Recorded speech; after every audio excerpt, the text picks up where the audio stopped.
Welcome everybody to today's webinar presenting win-win offers and getting your offer accepted in this crazy real estate market. Okay, there's a typo in that slide, isn't there, Julie? Yeah, we're missing getting your something accepted, whatever you want accepted. We're going to get it accepted. That's it. Yeah. On the blank. To get the most from this webinar, we want you to take really good notes. And we want you to text your questions using that Q&A panel there. We will take as many as we can at the end of today. So don't get scared that we're not going to answer it. Just put them in there and we'll get to them at the end. We'll do some coaching and answering questions at the end. If you want to reach us at any time after today's webinar, you can reach us on all social media channels at Darryl Speaks. Darryl is the author of 3 books, all published by McGraw-Hill Publishers. That first one that you see there, How to Become a Power Agent in Real Estate, is actually the #1 selling book to real estate agents on Amazon. Darryl was named one of the top newsmakers in 2021 by Risk Media Magazine. He was in the Big Hearted and Brave category. He's also the recipient of the coveted CSP designation, which is given to less than 2% of speakers worldwide by the National Speakers Association. On that note, take it away, Coach Darryl Davis. Very good. Sarah, if you can listen to me, Sarah, those couple of questions you got hanging, you can post those now. Leave the questions after I get started because I may answer those questions that people have. So good afternoon, good morning, good evening, wherever you are in the world. Welcome to today's webinar. And I always start off the webinar the same way, which is to address this question. Is it a sales pitch? No, this is not. We are going to cover this topic. We're going to get really into the meat and potatoes, but I do want to be clear. This webinar is, we do every week. It's for our power agents. So some of you on this call are our students, and there's some of you that are guests. So I just want to talk to the guests for a minute so they understand that. The reason why I'm pointing that out is from time to time, I may have like a sidebar conversation with our power agents. But even though you're a guest, you're going to get a tremendous amount of value. I will tell you, guests, if you want to consider becoming a power agent, we're going to talk about it at the end. There's that little website web address at the bottom. But let me just cover real quick in 30 seconds so you understand what a power agent is. It's somebody who's in our monthly membership program. It's valued at $197. We kept it at $47, grandfather people in because of the pandemic. The first 30 days, you can actually try the whole entire program for only $5, which is actually an incredible deal because you get complete access to the entire website. You get, bonuses today, and you can cancel anytime. There's no long-term contract. So we'll talk more about that at the end. But for right now, I do want to highlight one of the bonuses, which is this. We're real proud of this e-guide. It's handling multiple offer situations. This is a guide that you would actually give to buyers and you would give to sellers, but it's written for you to spotlight you. So you customize it with your contact information. Power agents, I'll tell you where to find that, the current power agents in a minute.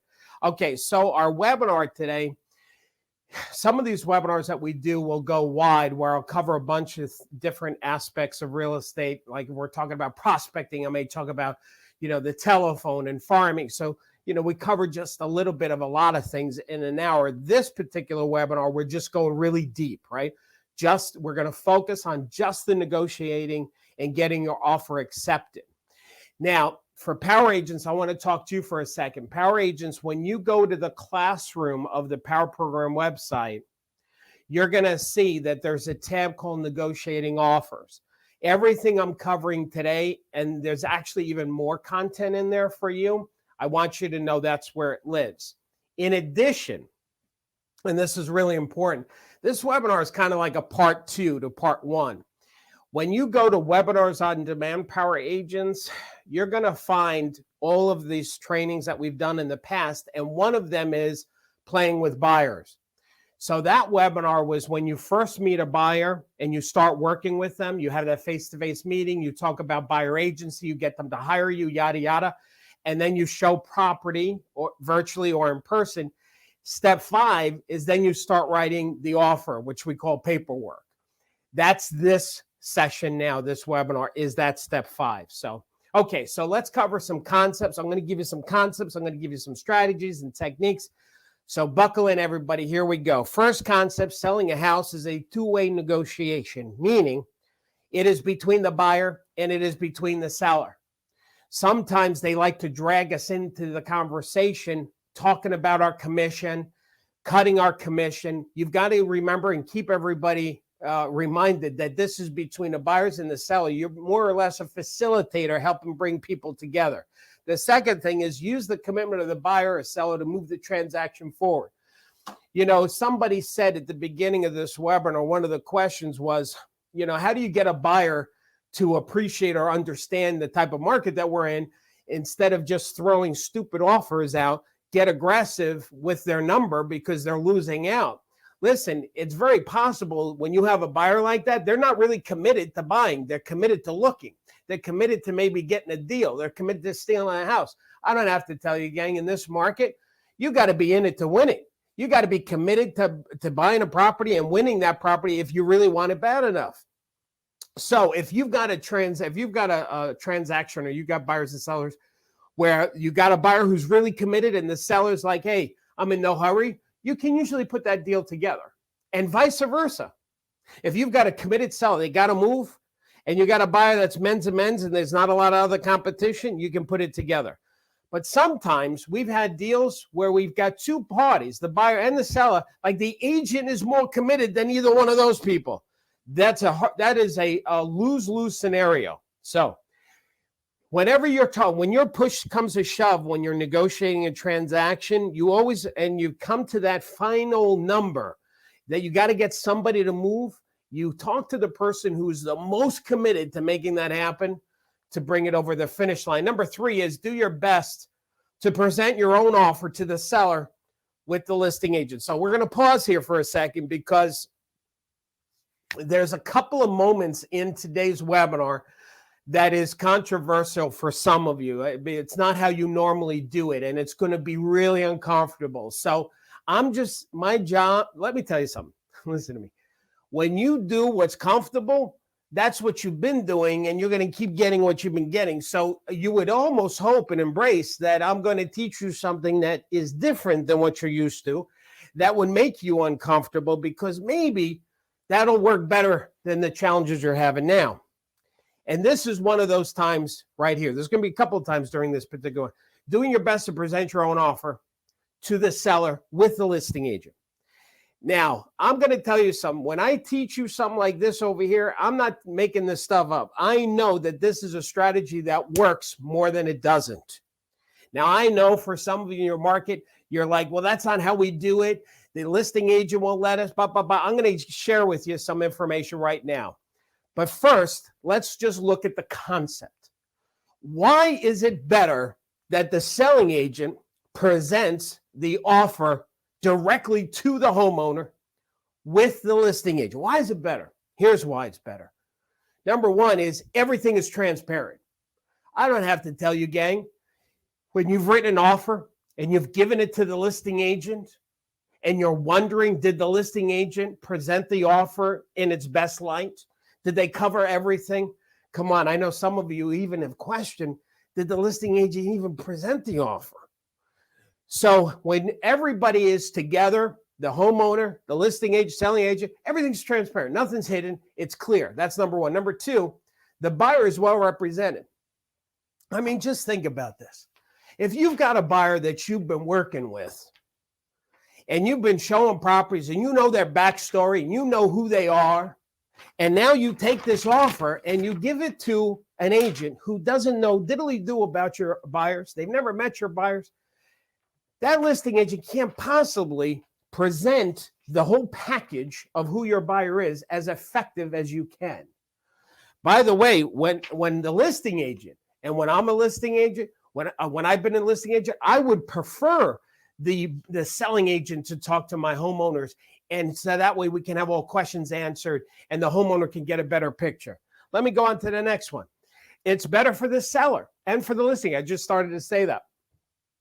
See, because now if the homeowner has a question, they can get it right from the horse's mouth, right from that agent, right? So it's better for the homeowner to do it. They can answer the questions directly. Here's the other thing. The transaction can move more quickly before the buyer changes their mind. sometimes you've got a buyer that the moment they write that offer, they're most committed right then. We don't want to lose them because if they change their mind, so we want to make sure we put this deal together as quickly as possible. Okay. Next thing is, let me tell you this. There's a gauge on this one I'm about to teach you. And I do know that some of you are like, Darryl, we just don't do it like this in our market. Well, I got a homeowner. They got like 20 offers. That listing agent's not going to let me present it. Hang in there. I'm going to show you how legally the listing agent has to let you. And by the way, when you're on the selling side, if there are multiple offers, the webinar, the title is how to get your offer accepted. If there's 20 offers on a house and 19 of them, the agent just called it in. The selling agent just called it into the listing agent. Here's my offer, 19. But number 20, that's you.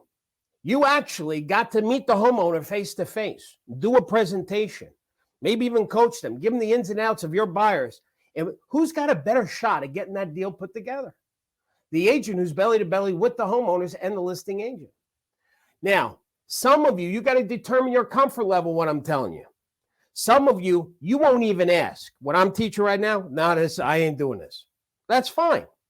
Some of you, at least ask nicely. One of our, Charles Mann, one of our top agents, power agents, is in Long Island, New York, does 6 figures, over $250,000 a year. This is what he does. He always asks. It doesn't hurt to ask. Ask the listing agent.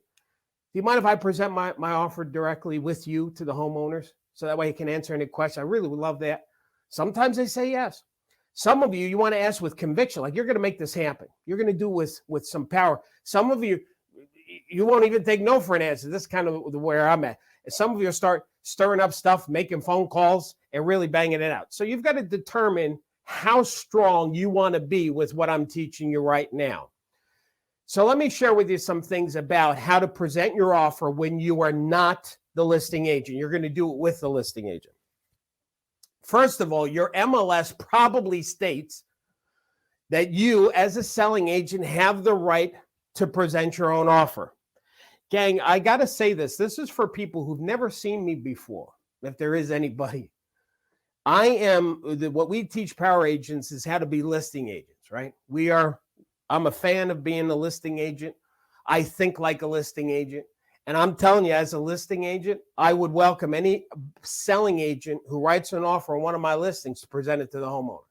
Why? Because I believe it's better, it's more transparent, and it's better for the seller. It's better for everybody. So anyway, going back to this, your MLS probably states that you have the right. Let me show you just one of the MLSs that this is actually from the New York MLS on Long Island. The cooperating broker or salesperson is not required to disclose the name of the purchaser nor any of the terms of the offer prior to the actual presentation. So if a listing agent says, well, tell me what the offer is, and I promise not to tell, I'll let you present it, you don't have to. Your MLS probably states that. Here's another one. This is too much to read, so let me just highlight one part, a couple parts. The cooperating broker and his representative has the right to participate in the presentation to the seller. Now watch this. However, if the seller gives written instructions to the listing broker that the cooperating broker not be present when the offer is security is presented, cooperating broker has the right to a copy of the seller's written instructions within 2 hours of requesting it. So let me just highlight this because this is why this is important, because I've had agents say, well, in our MLS, the homeowner actually writes a letter, checks a box saying that we do not want to hear offers from the selling agent. We want to hear it just from our listing agent. So when they take the listing, they write this, and they think that that covers it. That is not what the MLS rules state in this case. It's specifically, you see that yellow highlight around the? It's specifically speaking about once the listing is on the market, after the homeowner has signed the listing, it's out there, and all of a sudden multiple offers are coming in. And if, let's say, I have an offer and the agent says the homeowner doesn't want to hear offers from the selling agent, based on this, I need a letter from the seller within 2 hours saying that, hey, we know Darryl has an offer and we choose not to hear it. What homeowner is not going to want to hear an offer? So just to be clear, know your MLS rules. Here's something else too. I've got to say this. Let's skip to the next one. Let's go to the next one. MLS rules on this one. it says when a competing broker desires assurance that an offer procured by them has in fact been presented to the homeowner, said cooperating broker may complete an offer acknowledgement form. So here's what's basically saying. We've actually added in a lot of the MLSs that once an offer is presented, we need to get some kind of written proof that it actually has been presented. All right, let's continue. So your MLS probably states that you have the right to be present when presenting the offer. Number two, here's a surefire way to kind of guarantee this, is that you would write on the offer that this offer is contingent and blank, presenting this agreement directly to the seller. Gang, that statement right there makes it kind of a slam dunk that when you get an offer that, and you put it, it's subject to you presenting it directly to the seller, that the listing agent now has to facilitate and allow you to present the offer. Doesn't mean that you present it to the agent or tell them anything, because there is also covers that. And so that is a slam dunk license law where the agent has to now let you. Keep in mind what I said. Some of you are on that comfort level. You will not want to be this aggressive. Some of you will. So you've got to determine that for yourself. But I'm going to show you some real powerful results in a minute about doing this. If a listing agent insists on not letting you present it, then just get the statement from the seller like we said earlier. Number 4, make your determination how strong you are based on that agent. So some of you, for example, you may, the listing agent may be an agent that you respect, somebody who's strong. So maybe you won't push that much. So you have to also determine the listing agent, if you know this agent and the representation that they are in the marketplace, do you want to really push this or not? Number 5, meet the listing agent in front of the house 5 minutes prior to presenting the offer so you can work together.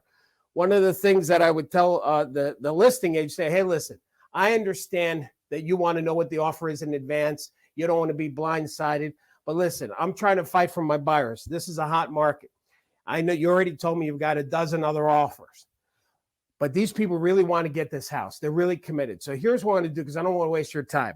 Let's set up the time for us to present the offer together. And let's you and I meet in front of the house maybe 5 or 10 minutes early to jump into my car.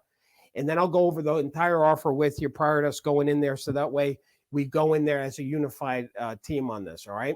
So that's something you can do. Number 6 is reciprocate when you are the listing agent. So this is real important. If you are going to do what I'm suggesting you do, you need to reciprocate when you're on the listing side. Any selling agent that has an offer, let them present it to your homeowners. Okay, here's some miscellaneous tips. By the way, I just want to highlight this. I have about 100 slides to go over with you. So I'm going to give you a whole bunch of other ideas to help you get your offer accepted. And what I like you to do is look at this as like, when you go, if you were going into a store to buy a dress or buy a suit, what do? You go in there, you try the suit on, you try the dress on, you like it, you leave with it. If you don't, you put it back on the rack. I'm going to be showing you a bunch of different outfits during this webinar.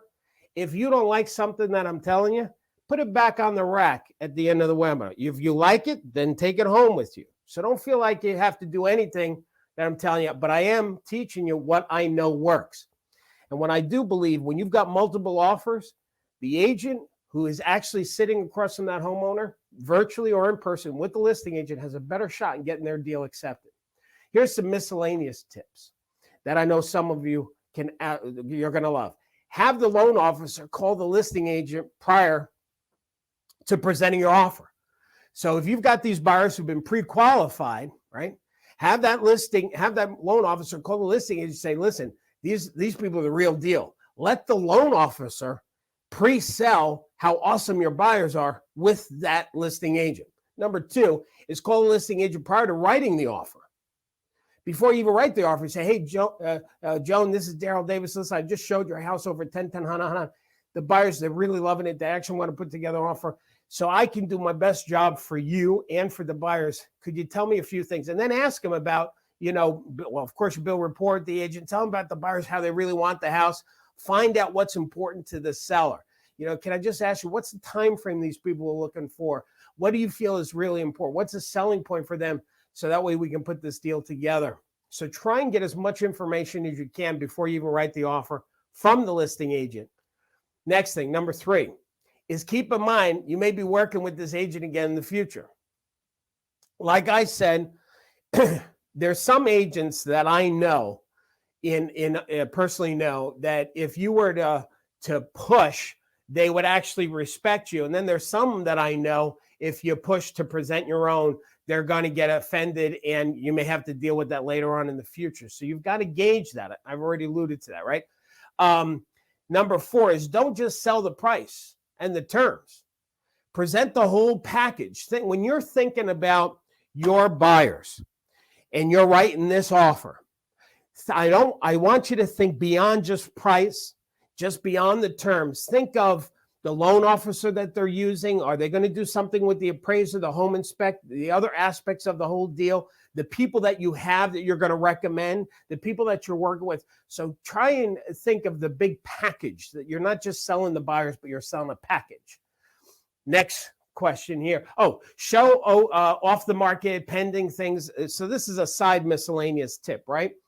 Because this market is so hot and it's hard for buyers to find houses, perhaps what we should do, instead of just focusing on what's currently available on the market that everybody's fighting for, maybe in your MLS, you can look for those houses that have been off the market, that nobody's showing anymore. Reach out to those homeowners, say, listen, I got these buyers. I know you guys were on the market. You took it off the market, but I have some buyers that are really committed to buying in this neighborhood. Have you guys thought about putting your house back on the market? Same thing with expireds or pending. So start to think about how you can expand the options for your buyers. One of the things I'll tell you that we've had agents, power agents, calling communities, just cold calling to find a house. There's somebody probably right now in your neighborhood who's thinking about selling. Nobody knows it, but they're talking about it at the dinner table. And if you make that phone call, maybe you'll find that person. Number 6 is have the broker call the listing agent, validate how great the offer is. Now, this is an interesting strategy and a powerful one.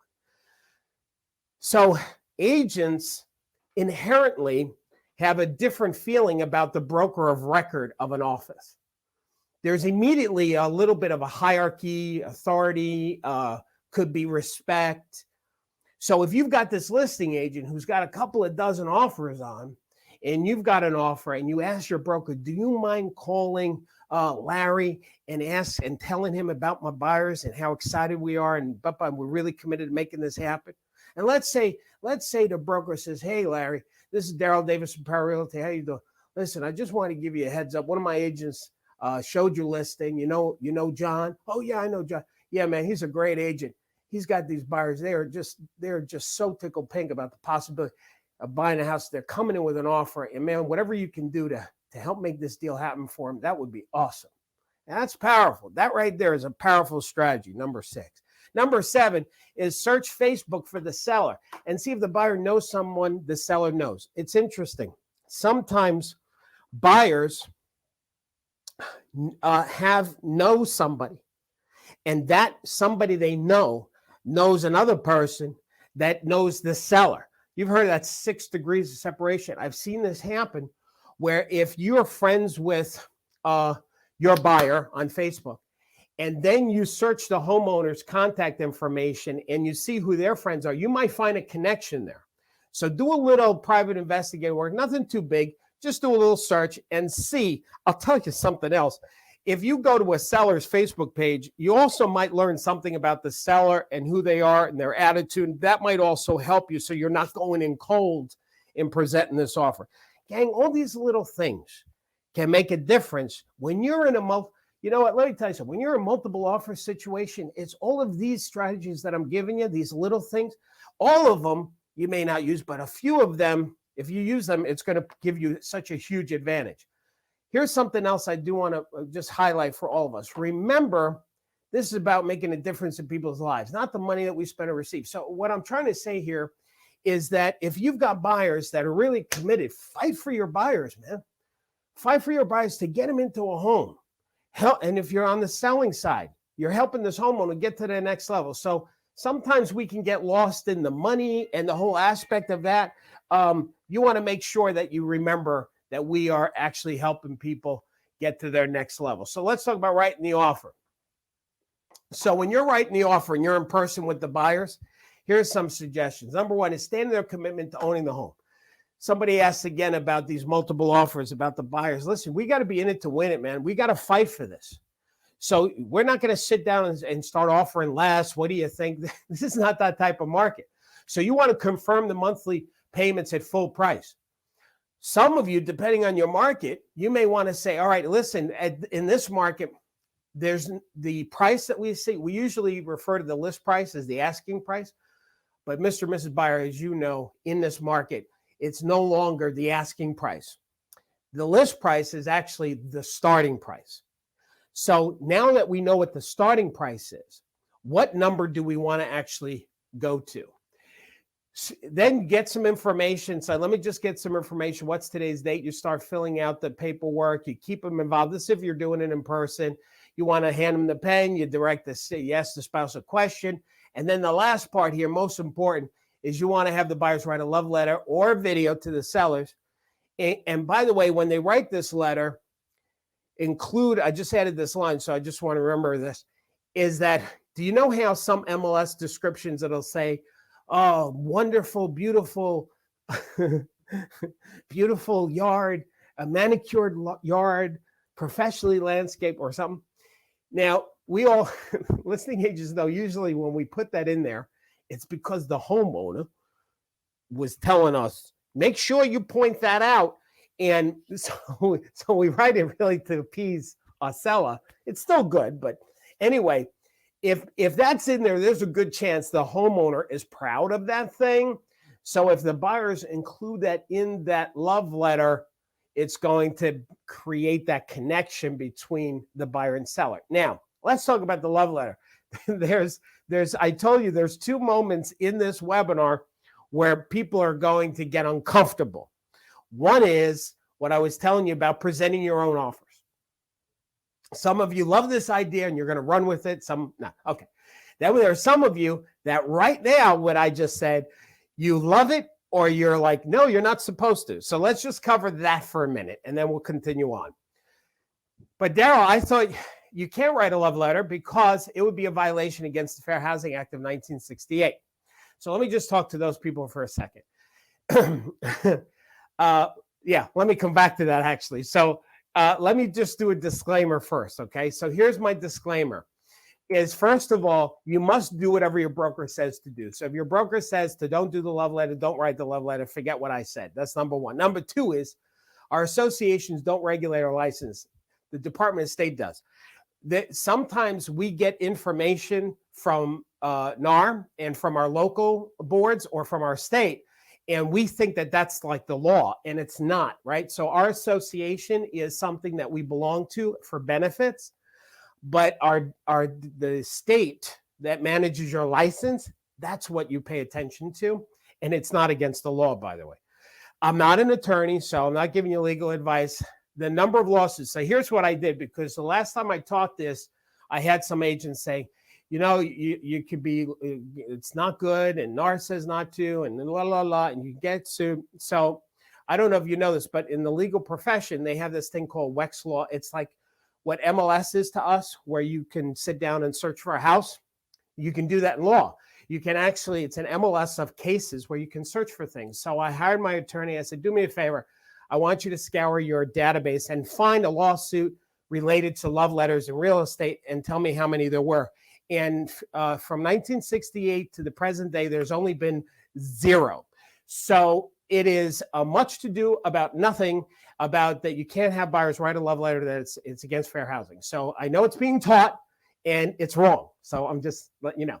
So and here's an example. NAR put out this article last year. In October, it said buyer love letters are tactics used by some buyers in an attempt to stand out, especially in hot markets and low inventory, blah, blah, blah. But seemingly harmless letters could open real estate professionals and their clients to fair housing violations. Notice the word is could. And the reason why the word is could is because since 1968, there's been 0 lawsuits, not wins. There was nothing even started because of it. So again, it is a much to do about nothing. Here's one of our power agents Deneen Coates, I'm going to read this to you because this is very powerful. She said, I'm sharing this post I read on Facebook group. It was so touching that I wanted to share it with all of you as a reminder of how we all make a difference in people's lives. Okay, I'm emotional, so I thought I'd share it. I have these buyers, younger couple, 3 boys. One was recently diagnosed with autism, so they needed to be in a school district that fit his needs well, and only one around here had this phenomenal program.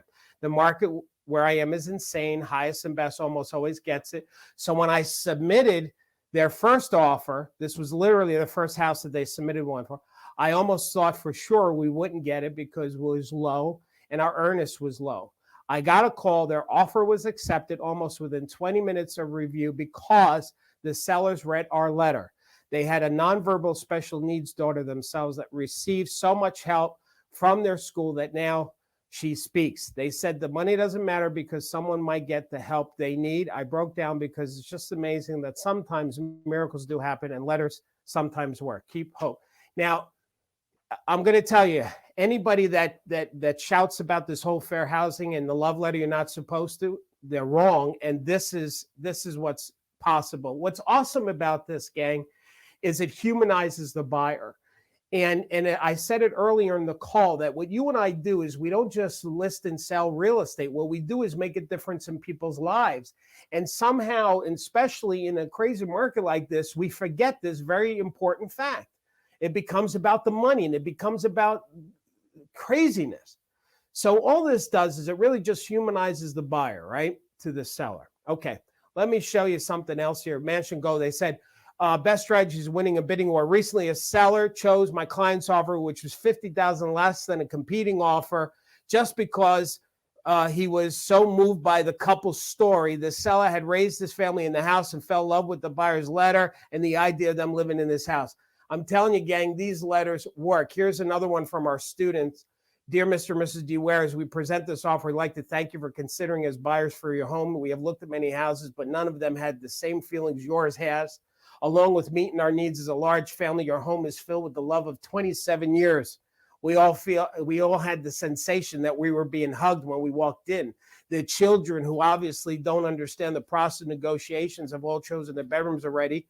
We have, of course, told friends and family about your home, and they're keeping all of us in their prayers. For this reason, we feel confident that we can reach an agreement that everyone is comfortable with. No matter what happened, no matter what the outcome is, we're grateful to have been considered to possibly be the next family to be raised in the warmth of your home. These are actual letters from our power agents that have used this. This one letter, I'm not going to go through all the letters. This one here, this was Long Island. Now, this is several years ago. The asking price is $215,000. The listing agent told the agent, listen, the homeowner rejected $210,000, so don't bring anything less than $210,000. They already rejected that. This was the letter. Watch this. Simple letter. Dear Mrs. O'Keefe, my children and I visited your house yesterday. We're very impressed with your home. I'm a recent widow, and I wanted a home where the children and I would love and make our transition to New York an easier process. I hope we'll be able to negotiate this sale so it can be settled as soon as possible. Maureen Sweeney, check this out. The homeowner accepted $198,000. Now, again, gang, this is a powerful strategy. Use it or don't use it. I'm telling you, you should be using it. If you are still worried about something that's never happened, a lawsuit, because you think, then here's my coaching. What you can do, if you can have the buyers write a letter that doesn't have any of these fair housing elements in it: race, religion, national, sex, family status. So in other words, the buyers will write a letter and not reference if they're married, what their race is, or anything like so. And in some states, they have additional things, like in New York, for example, they've added age, marital status. Well, that's the same as the other one. Military status, sexual orientation, gender identity. So as long as the letter doesn't have any of those things, then you would not have to worry about the fair housing. But that's absolutely ridiculous, because then you might as well not even write the letter. Okay, let's continue on. Contract terms. So here's some terms that'll help make your offer stronger. Number one is get a large deposit. Whatever your current market is, if the average is 10% or 1,000 or whatever it is, have your buyers write an offer and present a deposit that's higher than the norm in your market. Make sure you have an expiration time when this offer is good till.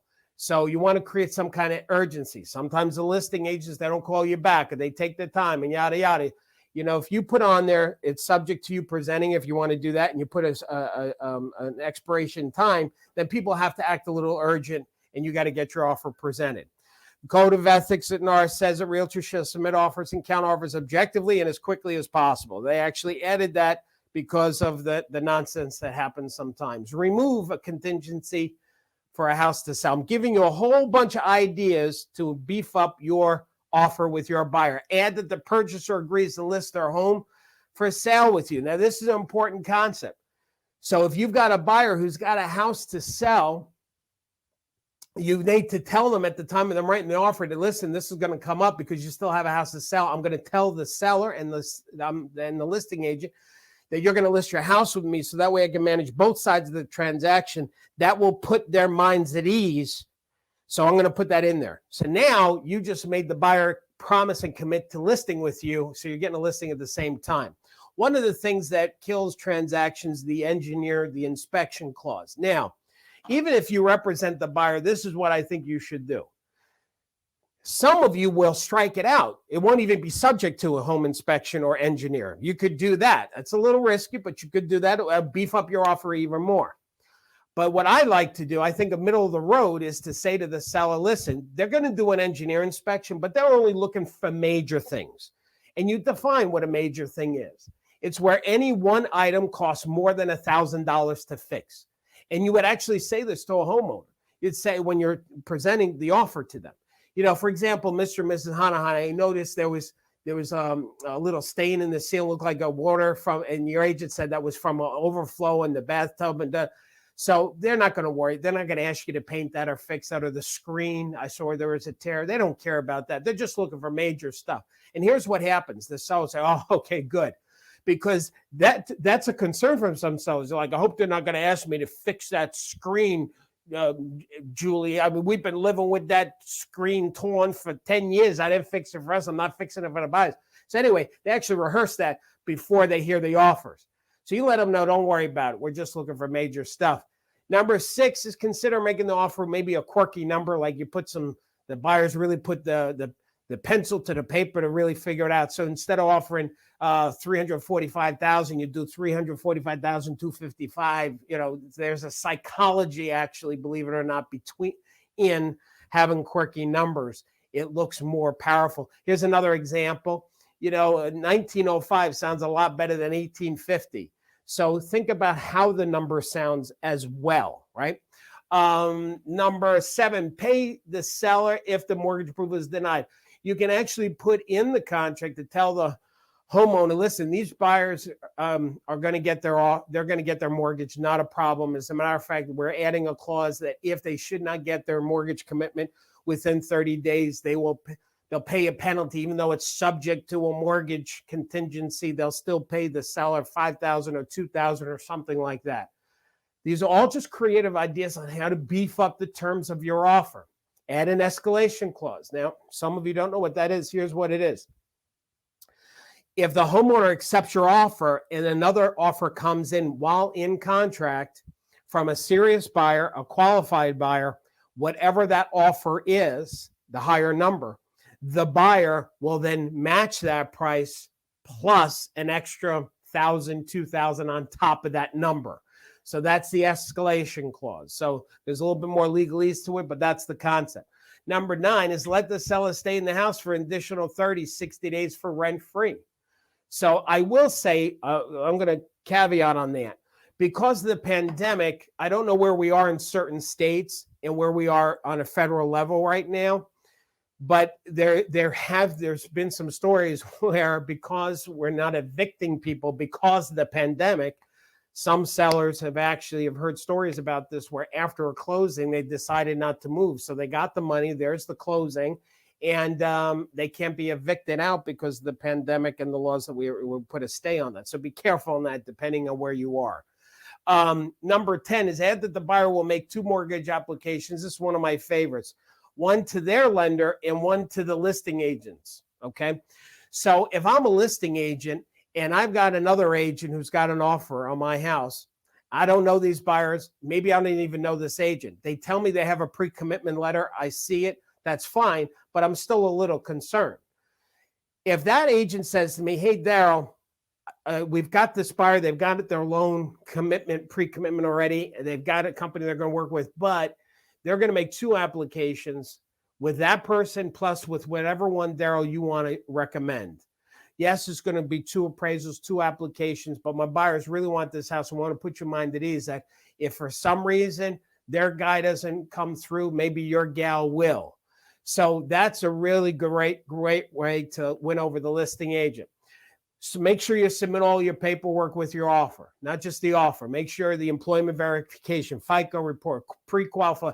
Remember what I said at the beginning of this, think of it as a package. You want to present the whole entire package to the listing agent. In the case where you're not going to present it to the seller, you are going to give it to the listing agent. Give them the whole package, not piecemeal. If you're doing it in person, of course, the whole package.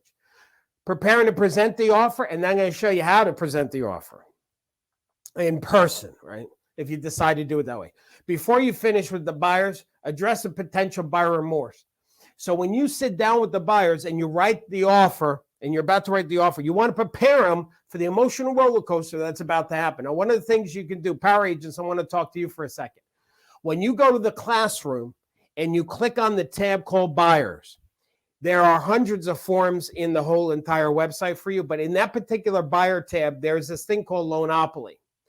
And what the Loanopoly does is that it shows the buyer, here's what it takes, because the loan is so important. Here's what it takes to put a whole deal together from start to finish. So you want to show the buyer that we still have a long way to go here. So that'll help manage the emotional craziness that they may go through. Here's another thing, really important. Power agents, listen to me. There was a study done by Duke University, Fannie Mae, that children who live in a home that's owned actually have better school or better reading, better writing grades, more chances of going to college, better chance of employment, the whole 9 yards. It's a very powerful study. So basically, the reason why I'm showing you this, power agents, is because if you're sitting with a buyer and this is their first home and they have a child or a child on the way, you want to tell them, listen, this is a great thing you're doing, not just for you and your family, but for your children. Studies show your children actually do better when they're living in a home that's owned versus a rental. Now, the reason why I'm telling you to share this is because, especially with first-time buyers, buyer remorse is a real issue. They put an offer in, they change their mind, they get it accepted, they change their mind. This will help anchor that, listen, you're not just doing this for you, you're doing it for your kids. You may want to give them a loan application checklist to your buyers, tell them to start putting this stuff together after you write the offer. So that's all in the buyer tab. Here's something else. In the negotiating tab, power agents, and anybody that decides to take us up on the bonus today, you're getting this e-guide that explains to the buyers about multiple offer situations. And also you can use this with sellers too. Give them this e-guide after they wrote the offer, before they leave you with that meeting. Say, do me a favor, read through this guide. This will help you understand what's about to happen next. That'll help manage the emotional roller coaster. So before you finish with the buyers, address the buyer remorse, the change that they might have in their feelings about being excited to fear. Number 2 is call the listing agent to set up your face-to-face presentation if you decide to do that. Number 3, ask the listing agent when you talk to them about why the sellers are moving, what's important to that seller, because you want to know what you're walking into, how committed this homeowner is, what are their hot points, so that way you can speak to how these buyers are going to help that seller accomplish what they're committed to. Now, let me go through how to present the offer. There's an 8-step process. If you're going to do this in person, whether it's virtual or face-to-face, I'm going to go through the process right now. Power agents, this is all in the negotiating tab for you, that flyer. Here's the first step, is you want to acknowledge the listing agent. So I want you to imagine you're sitting there with the homeowner, and the listing agent is there, and you say to the homeowner, listen, Mr. and Mrs. Hanahana, before we get started, I just want to say something. I know you've got multiple offers and the market's really hot, but the reason why you have multiple offers is because you hired the right agent. You know, when you hired Larry to be your agent, In my opinion, he's one of the best agents in the marketplace. He works so hard for his clients. And quite frankly, and then I turn to Larry and say, Larry, it's a real honor for me to work with you. Thank you for what you do to our industry. Let me tell you something. If you do that right out the gate, did you win over that listing agent? Of course you did. Now it's not going to be adversarial. We're going to work together here. Your job is to represent the buyers in the best possible light, and you're going to let the homeowner choose. Okay. Now, as a matter of fact, brings us up too. You're going to explain your job to the seller, because the seller may think, "Who are you? Why are you here? You're here to talk me down."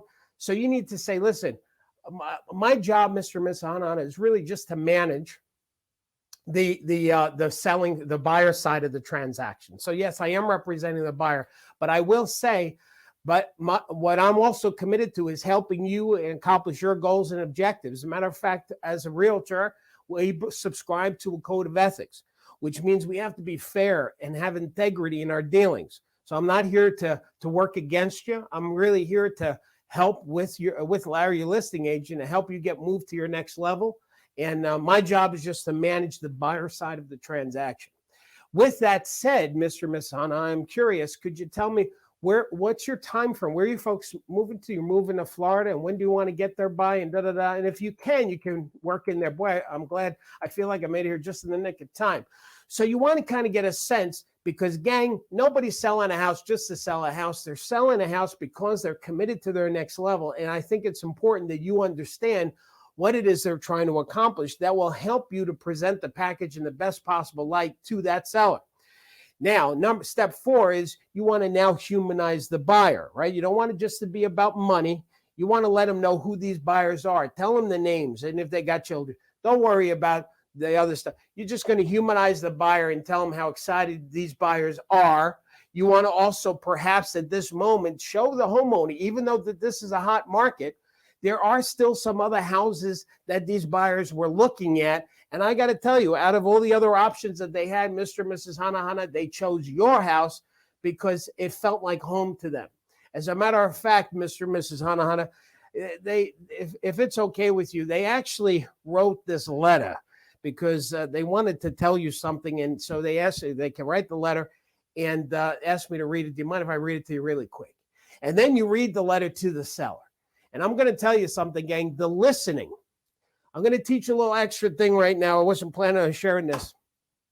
When you're communicating, what you want to focus on is not using the right word. Like, don't focus on hearing you.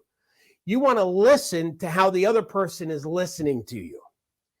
And when you can tune into that, and if you can manage the listening, how somebody hears what you're about to say, that's what you're doing here.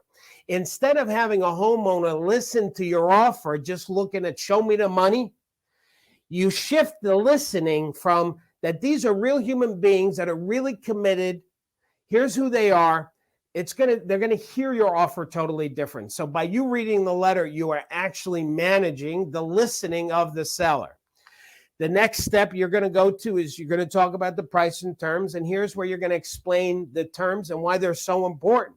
You say, listen, Mary and John, I don't have to tell you, Larry will confirm this, that sometimes you can have a great offer, but if the terms are bad, meaning that the buyer is going to put down 2% and they have a bad FICO score, like if they're not good qualified buyers, you're never going to see the price that they offered you. So what Larry and I, correct if I'm wrong, Larry, when we're working with our clients, we're looking not just at the price, but the terms. We want to make sure that when you go to contract, you're going to go to closing. Am I right, Larry? Yes, Darryl, you're right. I like it. Yes, because I complimented before. Give an example of having great price, horrible terms, which I just did. And then you're going to present the positive terms. So let me tell you about these particular buyers, Mr. and Mrs. Hana, as far as the terms. And then you rattle out whatever positive terms you have. They got a pre-commitment, large deposit, closing date, buying as is. They'll make 2 mortgage applications. Anything that's going to really, what you want to have happen here at step 6 when you're done going through how wonderful these buyers are because of the great terms that they have, you want that homeowner to say, wow, these are really great people. That's what you want to kind of create. If you create that, then when you go to the price, it's going to be like almost a by the way price. In the MLS right now, here's what we're finding, that people are actually selling their houses for like 105 over their asking price. The price that these buyers are offering you is actually 107% of your asking price. So it's actually better than the MLS average. And now you invite them to take action. You recap the positives, you get their signature, and then you party with your mask on. So this is how you would present if you're going to present the offer.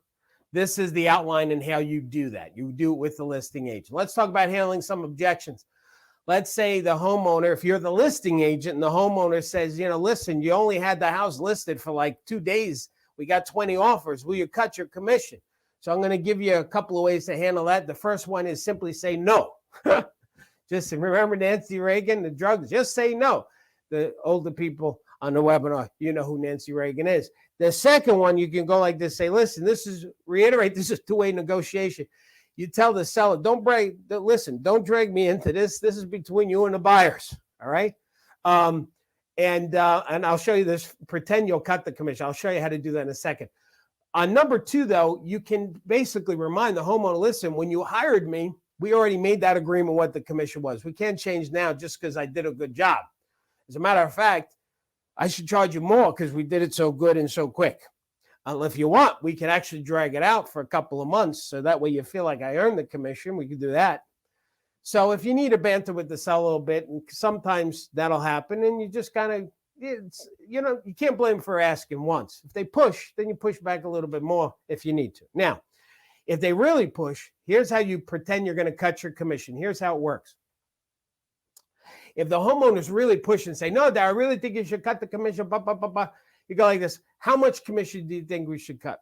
Well, I think you should cut, 1%.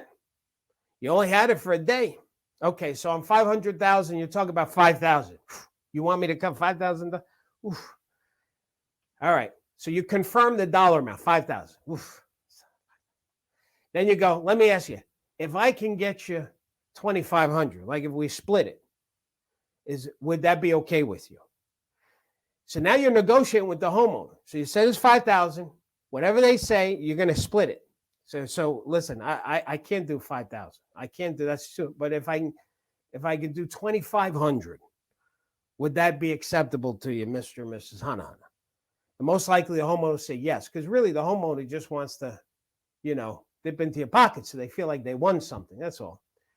Here's how you sum up. You say, once you get the final number, the 2,500, you say, all right, well, here's what I'm going to do is I'm going to go back to the buyers and I'm going to counter with $2,500 because I told you I ain't cut my commission, but I'll try and get it from them if you want. And that's how you do that. And that usually works really well. The homeowner gets aggravated because you tricked them. All right, we'll counter at this. When they say they want to counter at a price, you want to do the negotiating dance. Now, let me explain the negotiating dance, how that works. Sometimes you'll notice, sometimes you'll find yourself in between numbers. The homeowner says 500 and this buyer says 450. I'm just making up numbers here. And if you believe that number that's going to get accepted is a 475, the one in between, here's what you do. When you're talking to the buyers, you go above the number you think everybody agreed to. So when the buyer says 450, you say, listen, if you had to go to 485, if you had to go to 485, they say, no, I ain't going 485. Okay. But in their head, this is what they're saying. They're not saying it to you, but in their head, they'll go, maybe we'll go to 475. The same thing with the seller. If it's 500 and you believe it's 475, you say to the homeowner, listen, if you had to go to 460, the buyer's at 450. If you had to go to 460, no, we ain't going 460.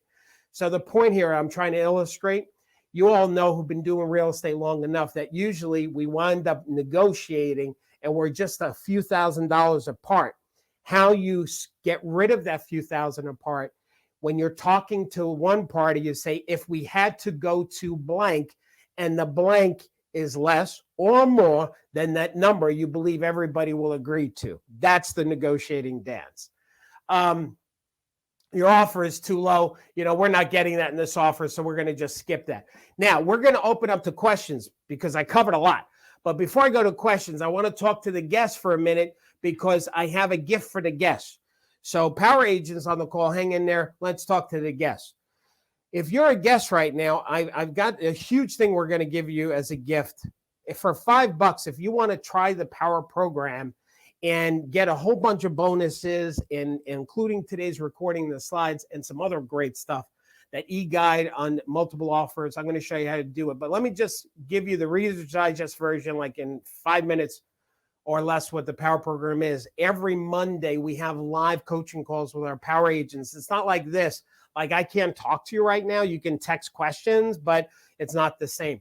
So on the Monday calls, we can actually talk back and forth with each other. We record those calls. We post it on the website. One of our Power Agents, Deborah, said she loves the Monday morning messages. It's a way to wake up and start a week. It sets the tone for the week, is really what our Power Agents all tell us. In addition, there is dozens upon training, hour-long trainings of specific topics. We record those. They become webinar on demand. So there's that with the slides. Our Power Agents get the slides like it's a workbook for them. There is a closed Facebook group, which is an incredible group, just really supportive brainstorming group. There's a dedicated Power Agent website that literally has over 500 forms, flyers, and checklists, and other training and support material. I'll give you an example. When you go to the Power Program website and you logged in, there's a dashboard, and in the dashboard is the classroom. When you click on the classroom, we alphabetized real estate. So, for example, you see buyers. If you have a challenge with buyers, you go to the buyer tab. If you have a challenge with negotiating offers or the listing appointment, let's just go to farming as an example. So if you go to the farming tab, you will literally see checklists and flyers and forms and dialogue. Like I said, there's over 500. There's a favorite tab that we had because there is so much content that actually will store the information in a separate folder for you. We have a search ability similar to Google. Like, let's say you type in FSBO, right? And you want to find everything that's related to FSBO on the site. You will find the dialogue and video training and other infographics to support that deal with the FSBO. Sorry, I forgot to put my phone on silent. Somebody's calling me. Hey. Okay. So here's what you get as far as the bonuses. You're going to get a PowerPoint slide deck that you can use on a listing appointment with a for sale by owner, along with an hour training on how to deliver the slide deck, and you can customize it. You're going to get that e-guide on how to present not how to present multiple offers, but to give to a buyer or a seller, explaining the process on how to deal with multiple offers. So it really deals with buyer remorse, especially. If you're a new agent or experienced agent looking to restart your business, we have a starter guide for you on that. If you don't have a really strong Facebook business page, how to set that up. Our best 10 dialogues in FSBOs and expireds to generate listing appointments. So we put that in the e-guide for you. By the way, all of this you get as a bonus, and you get to keep these, the 3-part business plan, the predictions for 20. Now, I know we're almost halfway into 2021 predictions, but what's really cool about that is what we predicted in this guide is actually coming to fruition, and there's still the second half of the year. That's a really powerful piece that you can customize and actually give to buyers and sellers, plus some other bonuses like the slides today, the recording of this webinar. If you need a CRM, we do have the Power Builder CRM. You have access to that for 30 days. So the value on everything that's on the screen is almost $2,000, but you get to for $5. And here's the cool thing. If you decide to cancel, you can actually keep everything that you see on the screen. I hope you don't. I hope you will stay with us for a full entire month, so that we really get to know who we are and to help you in your business. With that said, we're going to open up to questions. So I know a bunch of you have been asking questions. So Julie, I'll let you take it away. Fantastic. Darryl, Wayne asked, started presenting to sellers after taking your course in Jersey about 6 years ago. How do I adapt and accommodate for COVID concerns? Okay, great. So Wayne, if it's the Wayne I know, how you doing, Wayne? It's good to see you. Yes, any of my students that have been presenting their own offers, they know that this is the secret sauce, especially in multiple offers. In a COVID world, Wayne, here's what I would do is tell them you're going to be safe. You're going to have a double mask. You'll have gloves. So if you want to do it in person. But if there's still that concern, I wouldn't even attempt to do it in person. Then I would do it virtually, Wayne. I would do it on a Zoom meeting with the listing agent and the homeowners and yourself, because what you want to do is be able to, the real value in the face-to-face, Wayne, is and not in person, I'm sorry, even in a virtual presentation, the value in that is you get to feel the seller and how they're responding to the offer. You get to humanize your buyer. See, if you have the buyers write that letter and you give the letter and the offer to the listing agent to present, you know, Wayne, what happens. The listing agent ain't going to read that letter. And the power in you doing it yourself is you're going to read the letter first and then present the offer. That's the secret sauce there. So you can do that on a Zoom call. You don't have to do it in a COVID world, face-to-face. Okay, next question, Julie. Awesome. We have a whole webinar on doing a virtual presentation too. So yeah. Judy asks, after you've presented your client's full asking price, what do you say to the listing agent who says her client got other offers high above asking with no appraisal contingencies? She said she would keep me posted, but never got back to me. They were supposed to have reviewed all the offers last week, and the property is still available with no offers. Yeah, you see, Judy, okay, you see, all right. See, Judy, this is why I get a little passionate and passionate about why you need to present your own offers in person to the homeowner. Because here you've got a listing agent who I say is probably not doing the right thing. If they're saying they've got multiple offers and your offer, but now it's still for sale a week later, you know, something doesn't smell right in Denmark over here. So if you were there face to face, you get, here's how you do it, gang. Listen to me. When you write the offer, here's the concept, gang. Please listen to me. I wish you write an offer.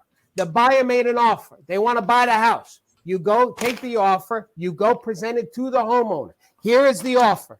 Here are the buyers. Let me read a letter. They're great. They're committed. Does it work for you? It doesn't work, Mr. and Mrs. Tell me what does work for you. And the homeowner counters with an offer. Well, hang on a second. Do you mind if I call my buyers? Let me go into the other room. And you go into the other room and you call your buyers and say, here's the counter offer. Are you got to do this? You want to do? Okay, great. And then you go back to this. They meet your offer. Let's do this. Let's put it to rest. That's how you do this. This going on, what you're telling me is aggravating. I don't like this, that we drag it out. It's not fair to the seller. It's not fair to buyers. So anyway, this, Judy, what I would do, Judy, with your buyers is I'd have your buyers write a new offer with a new number, okay? Because now it's a new offer. You call the listing agent, I have another offer on your house. But now this time, Judy, you bring the offer to the sellers and you find out the truth about what's going on.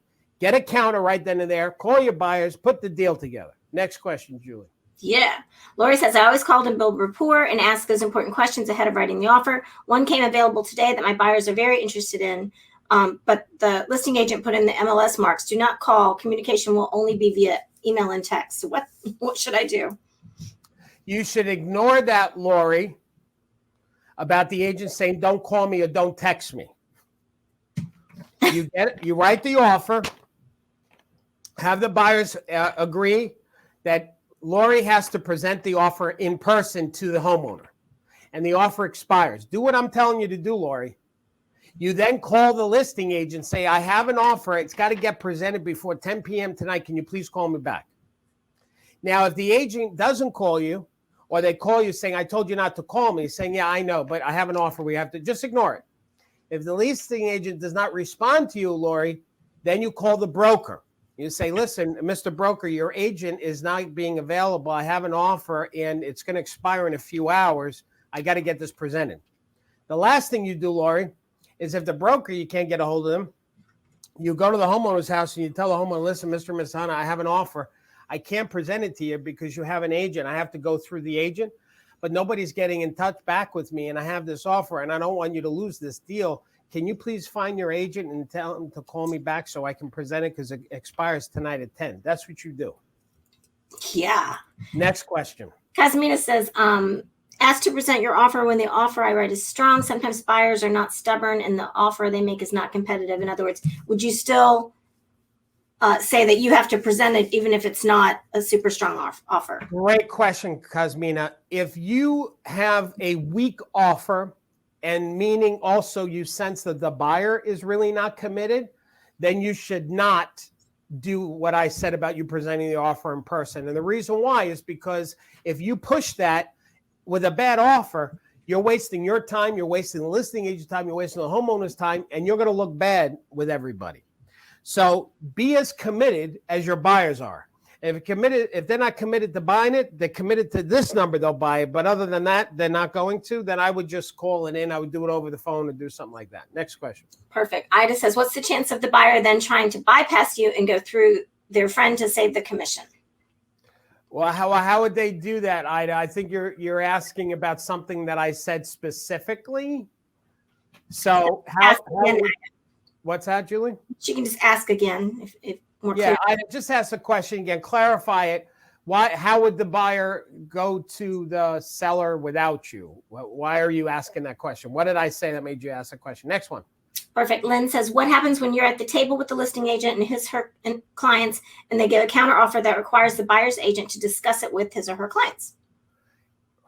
You just covered that, I think. You get on the phone. I just covered that, Lynn. Yeah. So what you'll do is at the table, you and the homeowner counters, you're going to go into the other room, call your buyers. You're going to put the deal together right then, get a counter over the phone or agree to the counter, whatever. But you're going to put this deal together tonight. Now, next question. Marie asks, I think the way around the love letter situation is to let the buyer send the letter independently of the offer. What do you think of that? Marie, here's what I think about that. Part of my job as a coach is to know more than anybody else. So when I teach something, I got my tushy covered. So when I tell you it is not against the law that you can write the letter, and everything that is being put out there from associations is wrong, it's totally wrong, then I stand behind that. So so here's what I'm telling you is that either write the letter and present it, or don't. Do not do what you just said about sending it independently, because the power of the letter is to be read before the homeowner hears the price and terms. That's the important secret sauce. When the homeowner hears the letter, and if they are moved on any level, there'll be more of an opening to hear the offer and be more accepting of it. That's the secret to that process. And if you deviate from that, it just doesn't work. Awesome. Marie says, we have the same acceptance situations with love letters. They've always worked. I have helped write them in the past, so perhaps I can't do that now, but help to edit the letter instead. We had a seller accept an offer strictly because of the letter, and 3 pictures we'd attach within 2 hours without changing a word. Now, you just read that. I want you to publish that, Julie. What you just heard, if you're all looking on your screen, Julie just published what that agent just said. I'm telling you, man, the love letters, and the reason why I get aggravated and passionate about not doing the love letters is for 2 reasons. Number one, people who are putting out bad information that's hurting you, because then you think, oh, it's against the law, and it's hurting you financially. I know the love letters. That's why I'm so passionate about it, because people are putting out bad information, and it hurts you. And the people who are saying it probably they sell maybe 1 house a year, if that. They don't know what they're talking about. Next question, Julie. Any suggestions on making a 5% down payment stronger? A strong buyer all around, yet keeps getting passed up for people that have a larger down payment. Yeah, well, so in the case where your buyer is weak on the down payment money, right? You've got to do some of the other things that we said. Maybe you call the listing agent prior to writing the offer. Maybe you have the loan officer call the listing agent to sell the buyers from the loan officer's perspective to the listing agent. Maybe you've got to do that love letter and tweak on the seller's heart. So you got to do some of this other stuff. If you can't make money occur out of the sky, I've given you a plethora of other spokes in the wheel to make your offer stronger. Next question. How long can you ask the buyer to get back with their decision to accept your offer? How long can you ask the buyer to get back to? Like, how much time to give a buyer to get back? Yes. Well, you should, like, right away. I mean, it should be done urgently. How much time? Until somebody else buys it. Right. So, if you go into a 15 store, minutes in this market, right? If you got to go into a store, this just happened to us. I don't know if I should say it. April went into a store, and there was 2 dresses like she was trying to battle between, and either one of them she liked, but there's only one of them, And so we bought both knowing that she could bring it back because we don't want to. So I guess my point is you don't want to lose out, Mr. and Mrs. Buyer, because there's only one house right now and there's other people looking at it. So, all right, next question. If the buyer has limited funds, should they combine their closing costs and down payment as a deposit? As limited funds, should they combine their closing costs down as a deposit? Yeah, Maritza, what I find is when a buyer is really committed to buying a house, they usually find money somehow. So if you think that's the only option to strengthen the offer is to combine it, yeah, do that. Next question. Darryl, I recently won competing against 16 other offers. When I made the showing appointment, I saw how many other appointments there were. Whoa, Julie, you got to take that slower. Listen, gang, listen to what she's reading from Ed. Ed recently won an offer that he was against 16 offers. Go ahead, Julie, finish reading it and then publish it. When I made the showing appointment, I saw how many other appointments there were. When we made our initial offer, I had our lender write up the qualification letter to be a few thousand over the asking price. I also wrote a letter describing my buyers, where they worked, what they do. This helped us win the deal. Do you hear that? Publish that. You hear that, gang? There's another agent writing a letter to sell the power of these buyers, who they are. I'm telling you, gang, something I didn't say earlier on. I'm glad those of you staying on the call, you're benefiting from people that bounce. And that is this. Some of you know this about sellers, that they know that deed, like they know who owned the home before them and who owned it before them. In other words, for a lot of these homeowners, that deed is like a family tree. And if a seller has a couple of buyers to choose from, one they really like, they think they'll appreciate the home as much, and the other one maybe not as much, they'll prefer to give it to the buyers that's going to appreciate, like, because they're the succession, is that the word I'm looking for, to transfer the deed to this family now. So I'm telling you, what gets lost in what we do when it comes to negotiating is the human aspect of the transaction. And what the letter does, and you presenting it to the homeowner directly with the listing agent, it humanizes what's getting lost. And Ed just, again, another agent echoing how powerful this is. Next question, Julie. Where in the site would I find the negotiation guide and the tools you talked about today? So here's here's a copy of the slides today. And by the way, what I didn't show you guys, because I don't have time, but there's a couple more letters as samples. Now, these letters are actual letters from real power agents and real negotiations. So all of these slides come with today's webinar. Now, power agents, I'm going to show you where it is on the site for you. When you go to Classroom, Julie, where are we putting today's slides and today's recording for the students? I believe there'll be all the bonuses will be in Darryl's top picks, but then under webinars on demand, this will have its own section, and the slides will be there with it. So when I go to webinars on demand, gang, these are the most recent webinars that we've done. It's in order of when we've done it. Like last week, we did the what do you do now that Zillow is a competing broker? So when you click on that as an example, power agents, the webinar is there, and then there's the slides that came with it. So today's webinar is going to be where this box is. Everything shifts over to the right because, again, it's done in date order. So today's slides will be there. But in addition to that, everything that I taught, if it's a visual or something, it's going to be in the negotiating chapter of the Classroom site. So the e-guide about multiple offers is in there. The Loanopoly is in there. The 8 steps in negotiating your offer. So some of that is in there. Okay. Next question. I love Loanopoly. Jana says, a fabulous talk. I do 60% of this, but love the extra 40%, and the great tweaks you gave me today is going to change my business. Great, Janet. I'm very happy. Thank you for sharing that. Jared says, any special suggestions for an offer on an investor-owned flip where there's no emotion on the seller's part? Yeah, great question, Jared.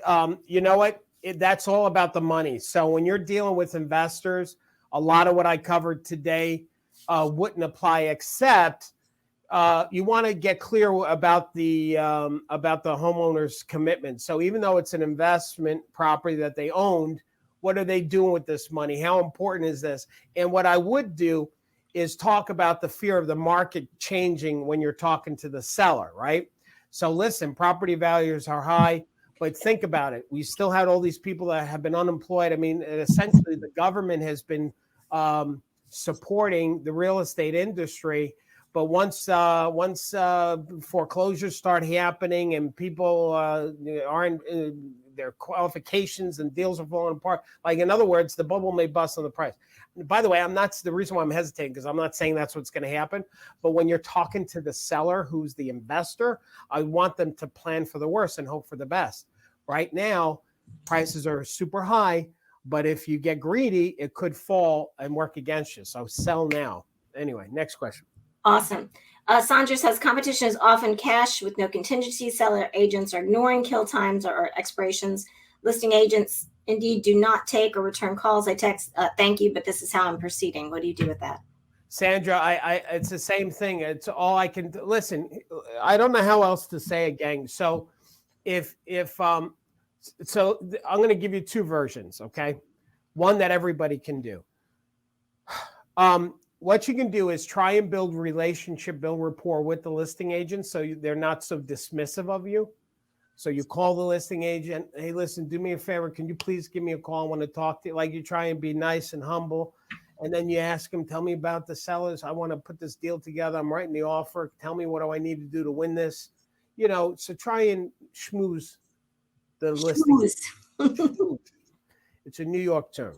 It's a New York. I love it. Now, that's the one option. The other option, which is really the one that I subscribe to. Now, some of my power agents would only do the first one, but my style is the second one that I'm going to tell you. I would have the offer contingent on me presenting it directly. I would have an expiration time. I would call the listing agent or text the listing agent. I need you to call me. I have an offer and I want to present it. And when the listing agent says, fax it to me or text to me, no, I can't. I need you to call me. I need you to call me right away. Like I would just push and I would be, as they dismiss me, I would be more aggressive. So that's how I would do it. Get back to that gut check meter, right? Sometimes you gotta listen. Dang, let me tell you something. You have to. Listen, here's what I can tell you. If an agent is a listing agent is not getting back to you, they're being dismissive. I mean, what's your choice? Your choice is what? To lay down, I guess. You know, write the offer and mail it in, email it in, fax it in, something like, and just hope you could do that. And how's that been working? Probably not working. So if I were you, I would get a little bit more on the gutsy meter over here and get a little bit more aggressive for your buyers. Is the listing agent not going to like it? Yeah, they're not going to like it, but you're in it to win it. You've got an offer, you've got a buyer, it's subject to, you got to push. This is how I would do. How I would do it is if I felt like I was being stonewalled at any level, I'm telling you, I would go to the homeowner's house and knock on their door and say, Mr. Miss Ha, I got an offer. And it expires at 10 o'clock tonight, and I need to present it to you, but your listing agent has to be in the conversation, so I can't present it to you. Will you please get in touch with them? Because this thing is going to be dead by 10 p.m. tonight. That's what I would do. Listing agent would get really, and I'm telling you, legally, there's no problem with what I just said. All right, next question. Gotta take your shot, right? Take the shot. How can we market off-market listings, i.e. someone who will sell for the right price but don't want to list? How can we market off-market listings? But they don't want to list. Michael, I guess that's a one-time showing. I'm not sure I understand the question too much. So if it's off the market, they don't want to list, but they will sell at a good price. I would find your buyers, do an open house in that price range to attract buyers, and then try and sell that one house that way. Maybe after a couple of showings, you can convince the homeowner, listen, I can really sell your property, but you tie in my hands. If you're willing to sell and this is the price that you're going to take, listen, I can get it sold, but I need you to hire me so I can spend my money on you.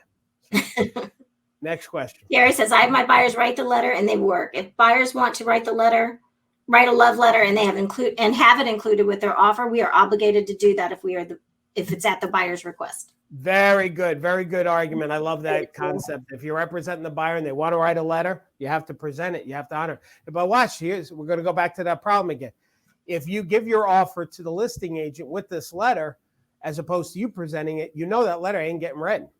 So that's why you gotta push to present it yourself, in my opinion. Next question. How do you avoid getting caught in between when a buyer wants to write an offer not only on one house, even after you tell them they can be liable for both properties if they both get accepted? So in other words, if a buyer wants to write offers on more than one property.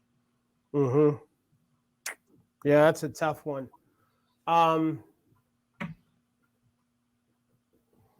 Liz, I'll be honest with you. If a buyer is willing to take that risk, just let them, because I can totally understand in this hot market and they don't want to lose a house. And so they've got two houses that either one would work and they don't want to be trying to win one and lose the other. I totally get it. I don't blame them.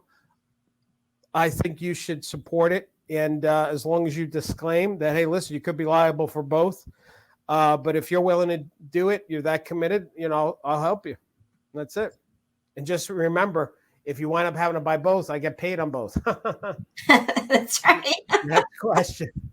If you have the best offer dollar-wise, but multiple contingencies like mortgage and home sale, how can we differentiate versus those with no contingencies? It's hard, Pam. It's hard. You need to explain to the buyers that every contingency that we have is a reason for the seller to object. We have to explain to this buyers that homeowners are not looking at the price alone. They look at the package of the buyer. Am I going to wind up getting to closing without any headaches? So price is part of it, but then there's your mortgage application, inspection, all those things. Every one of those things is a reason for a seller to say, nope, I don't like it. Nope, I don't know. Nope, nope. If you take it all away and say, here's $500,000 for your house, cash. How can a seller say no? There is nothing to say no to. So I'm just making you aware. So you're going to have to coach him on that. Next question. Marie says, I'm going to include love letters to the listing agent, but not include it in the package I have to submit to our admin and take my chances with it being a problem. I've even included a letter with rental prospects because we are in such a tough market. Great. Whoever just said that, bless you. Listen, gang. You do this. I hope I make a difference here. Some of you, your gut meter goes up and you start fighting to put your deals together. Write those letters. Include the photos of buyers if you want. Include photos of the house that they have to sell, which is another interesting thing. If the buyer has a house to sell and you have a photo of their home, there's some weird thing that happens with the seller. Like they see, oh, that's a cute house. And move from, so that's another good thing too to throw in there. So pictures, the letter, great. Next question. Janet says, I want a bid of over 11 offers. The buyers wrote a letter. I was very complimentary of the listing agent as well. Also showed another listing of the listing agents. He forgot to tell the owners who were out walking the dog we had left an uncovered for him. So good job. Great job, Janet. Great job. You know what? Here's what I hope that you all that are still on this call hearing. We keep hearing agent after agent after agent that Julie's reading saying, I used the love letter and my deal got accepted over 11 other offers. Now, do you know what I'm not hearing? I haven't seen one person say, Darryl, I used the love letter and I'm currently being sued for fair housing. Not one, because there is none. It's bad information that you can't do these letters, gang. I'm encouraging you to please do it. It will help. You'll get your offers accepted, man. All right, next question. Should you send a picture of the family? Is that illegal because of race? Should she worry about it? No, I'm not getting into the legal thing about the pictures and about the fair housing and the race and all the reasons. No, you can include the photos. So I would encourage you to also add the photos too. I didn't want to say that because I don't want people to get too weirded out. Here's what you should do. What you should do is, if you're not doing anything, just do the letters for now. Don't worry about the photos. You start doing the letters, you see how good it is. All right, throw some photos and see how that works next time. All right, but at least do the letter. Next question. Do you have an opinion about creating a love letter video as opposed to a love letter? Yeah, I put that in my tips. I said a love letter or a video. I'll be honest with you. I haven't had anybody do a video. I'm not saying that it hasn't been done. I just don't know. So I can't speak to that. I put it in as an option when I was teaching it today. You could try it. You can see some people be weirded about the cameras. It might work better. Hi, can you imagine the buyer doing a video? Hi, Mrs. Hana. You know, I'm a little uncomfortable, but I just had to tell you, we really loved your house, and we hope that we can get it. We've been working, and this is going to be our first. We have a baby on the way, and I mean, I could only imagine a video would be even better. I mean, if you can make them cry, come on. If you can make the seller cry, bam, that you're going to get that offer accepted.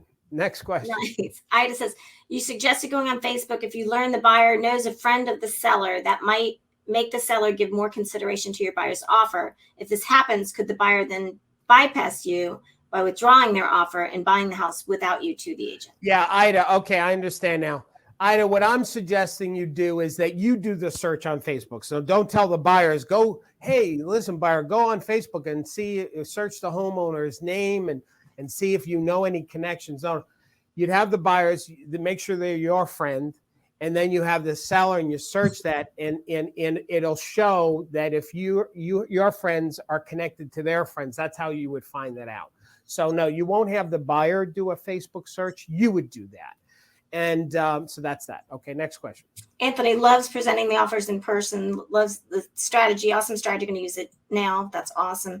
Judy, Great. I want to get aggressive in my case for the seller to accept my client's full price offer because I don't think they got any other offers, which is why it's still available for 60 days. Should I do this in person to the seller myself? Yes, yeah. Judy, yes. Please present your own offers. It's better for the seller. It's better for the buyer. It's better for everyone. I'm talking to you as a listing agent. If I were a listing agent, I would encourage the agent, present your own offer. I don't know your buyers. My sellers may have questions. I want you to be able to. Now, I'm giving extra training to people who are staying on the call. So here's a bonus thing. When you are the listing agent, okay, and the other agent has an offer. Now, by the way, let's say you're the listing agent, you have multiple offers. You tell the homeowner, here's what we're going to do. We're going to have like an auction type thing. We're going to open up all offers on Sunday at 5:00. Any agent that wants to come present their own offer, I'll meet. It'll be between 5 and 6, and you set up time slots, 5 to 5:15, and whatever, 5 to 5:10. Anyway, so now you tell the homeowner, you're the listing agent. Now, Mrs. Hana, listen, John's got an offer. I told him he can come over and present it. So here's what's going to happen. He's going to sit in front of you. He's going to present the whole thing. I don't want you to get into any details too much. If they ask you about where you move to, that's fine. But just listen to the offer. When they're done, Mr. Mishana, here's what I want you to do. I want you to tell the agent, I'd like to speak to Darryl in private. And then you and I will leave the table and we'll go into the other room.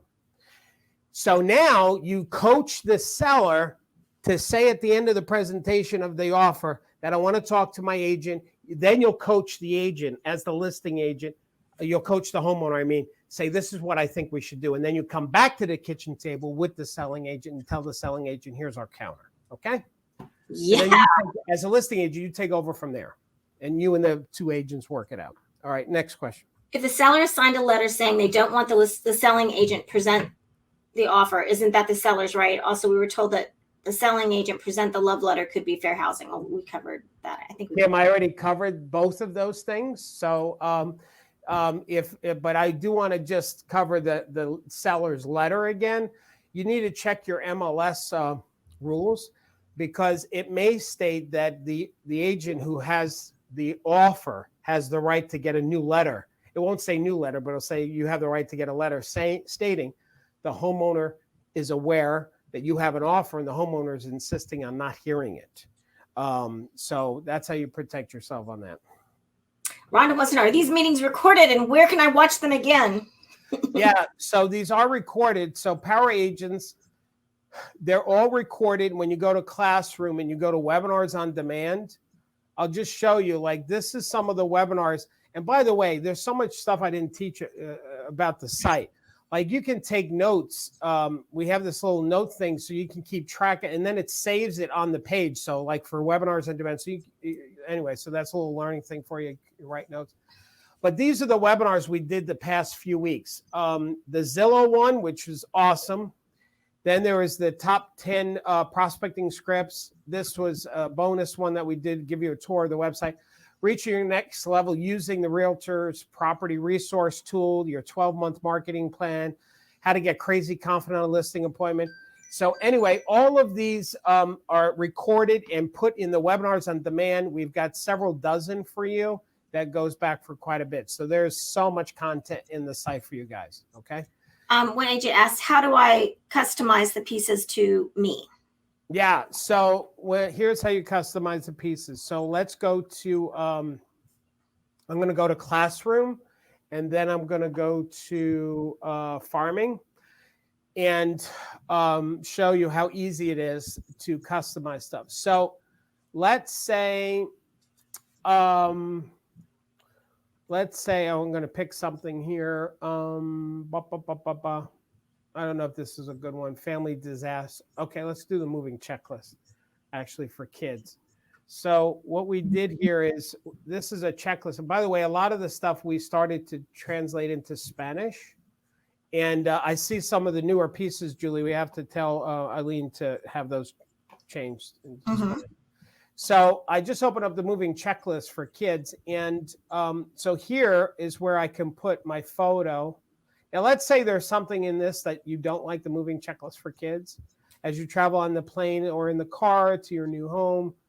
Anyway, so let's say, watch this. Bing, I just deleted everything. I can write my own stuff. So everything that we have for you in the Power Program site, you can put in your photo, you can put in your contact information, you can edit it the way I just did as far as the verbiage. We're not going to save that. And there's something else I wanted to show. I don't know how long this is going to take. This movie. Okay, so let me show you this guide as an example. Now, this is a big file, so it's going to take about 10 seconds. But there's a lot of e-guides that we have for you that we've written that you can give to your clients, to your buyers, to your sellers. So, for example, the Easy Move Guide. And how we wrote it is so that way it actually validates you and it gives value in who you are. So now I just downloaded. I'm going to open it up and enable editing. So now if I wanted to, first of all, this thing is over 30 pages. So this is just a guide to give people to help them in making the move after they sell the house or after they buy one. Now, at the bottom, you can put in your contact information right there. Or at the last page, you put your photo here or contact, and then you print it out and you give it to your clients, and it's your report. So anyway, that's to answer that question. Thank you. What time are the coaching calls on Mondays? Those are at 11 o'clock Eastern time, and they go for about 2 hours. Now, those calls, we actually also record them for you because we have power agents that maybe they can't be on the call, but they'll email us in advance their questions. So then what we do is we record those and then post them there for you to listen to later. But they're about 2 hours long. We also, some people really love this feature. We actually will stream the coaching call and on the Facebook closed group. So if I go to Monday's call that we just did, let's see, where are you? This is the Power Agent exclusive group. So this is the actual coaching call. So we stream it as well. And you'll notice there's 105 comments because people are asking questions, and then Julie will ask the questions as well. So that's every Monday. So 2 hours of training. Next question, Julie. Yes. Can we get on a waiting list for new construction be an option in this market with multiple offers? Can getting on a waiting list for new construction be an option in this market with new? I guess so, yeah. Okay. You know, something like that. Make sure you schmooze with the builder so they keep you up front. Schmooze. Schmooze. Margarita says sometimes listing agents add on the MLS as per seller request, do not submit love letters. What should we do then? It doesn't matter if an agent says don't submit love letters, and you want to. So, because if the buyer the buyer wants to submit a letter, then what does that mean? The listing agent says, well, I told you I don't want it, so you can't present your offer. Tell me in what state law would that be okay? Exactly. So the listing agent can't make a demand like that. Their job is to present any and all offers regardless. So the homeowner would have to write a documentation that says, I, Hannah, homeowner, am aware that Darryl Davis has an offer, but because it has a love letter, we don't want to hear it. That's what would have to happen to protect the listing agent's license and yours. So people say silly things. Go on, next question. Juan wants to know, how does he get the Power Agent logo?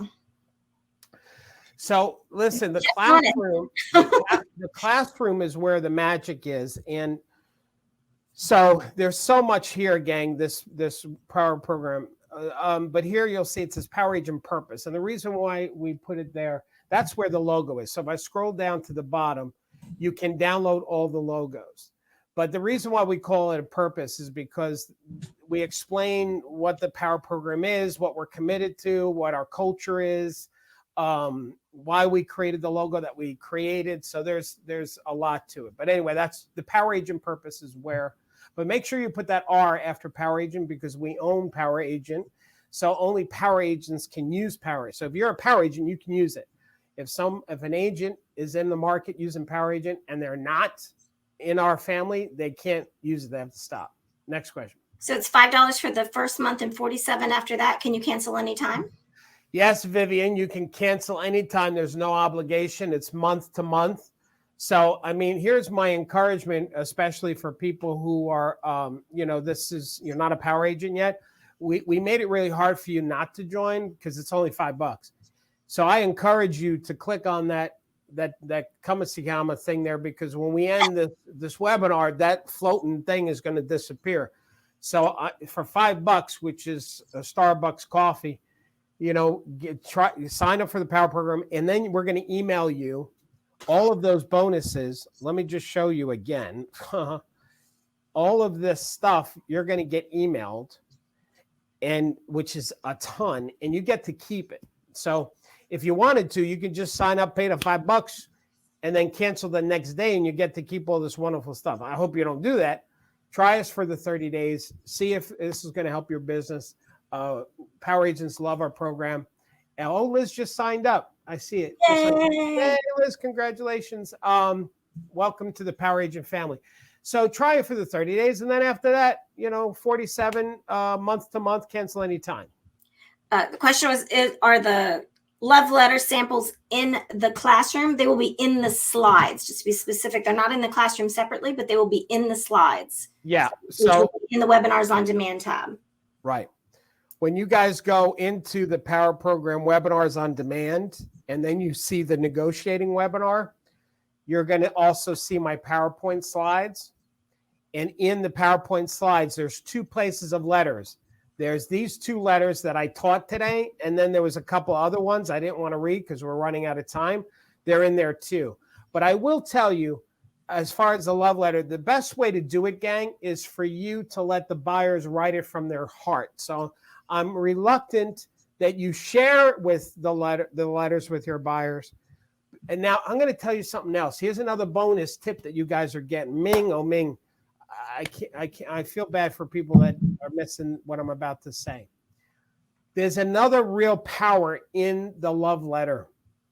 When that buyer is writing the letter from their heart, why they're so excited, why they're so committed to wanting to own this home, what do you think is happening to the buyer?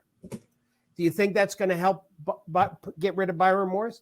Do you think that's going to help when you got to call them, say, listen, the seller wants to counter, to have them come up? In other words, their writing the letter is their declaration to the commitment of owning this home no matter what.